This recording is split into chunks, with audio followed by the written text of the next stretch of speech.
A sensible woman can never be happy with a fool. Let us, therefore, animate and encourage each other, and show the whole world that a freeman, contending for liberty on his own ground, is superior to any slavish mercenary on earth. Few men have the virtue to withstand the highest bidder. Happiness depends more upon the internal frame of a person's own mind, than on the externals in the world. The harder the conflict, the greater the triumph.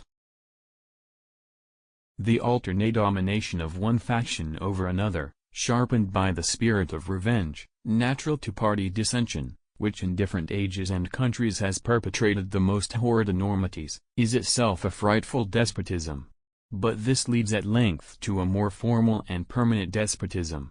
The disorders and miseries, which result, gradually incline the minds of men to seek security and repose in the absolute power of an individual, and sooner or later the chief of some prevailing faction, more able or more fortunate than his competitors, turns this disposition to the purposes of his own elevation, on the ruins of public liberty. Experience teaches us that it is much easier to prevent an enemy from posting themselves than it is to dislodge them after they have got possession. Worry is the interest paid by those who borrow trouble. The turning points of lives are not the great moments. The real crises are often concealed in occurrences so trivial in appearance that they pass unobserved. As mankind becomes more liberal, they will be more apt to allow that all those who conduct themselves as worthy members of the community are equally entitled to the protections of civil government. I hope ever to see America among the foremost nations of justice and liberality. If we desire to avoid insult, we must be able to repel it. If we desire to secure peace, one of the most powerful instruments of our rising prosperity, it must be known, that we are at all times ready for war. To encourage literature and the arts is a duty which every good citizen owes to his country. I conceive a knowledge of books as the basis upon which other knowledge is to be built. I regret exceedingly that the disputes between the Protestants and Roman Catholics should be carried to the seriously alarming height mentioned in your letters. Religious controversies are always productive of more acrimony and irreconcilable hatreds than those which spring from any other cause, and I was not without hopes that the enlightened and liberal policy of the present age would have put an effectual stop to contentions of this kind.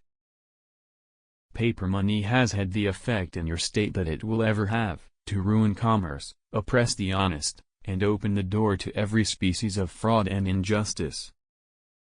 Where are our men of abilities? Why do they not come forth to save their country?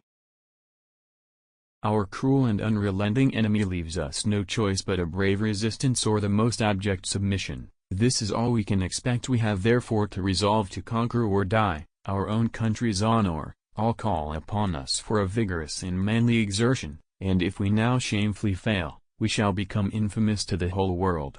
Let us, therefore, rely upon the goodness of the cause, and the aid of the Supreme Being, in whose hands victory is, to animate and encourage us to great and noble actions. The eyes of all our countrymen are now upon us, and we shall have their blessings and praises, if happily, we are the instruments of saving them from the tyranny meditated against them.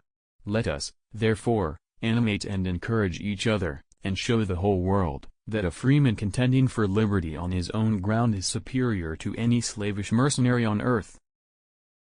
Real men despise battle, but will never run from it. We must consult our means rather than our wishes. Be courteous to all, but intimate with few, and let those be well tried before you give them your confidence.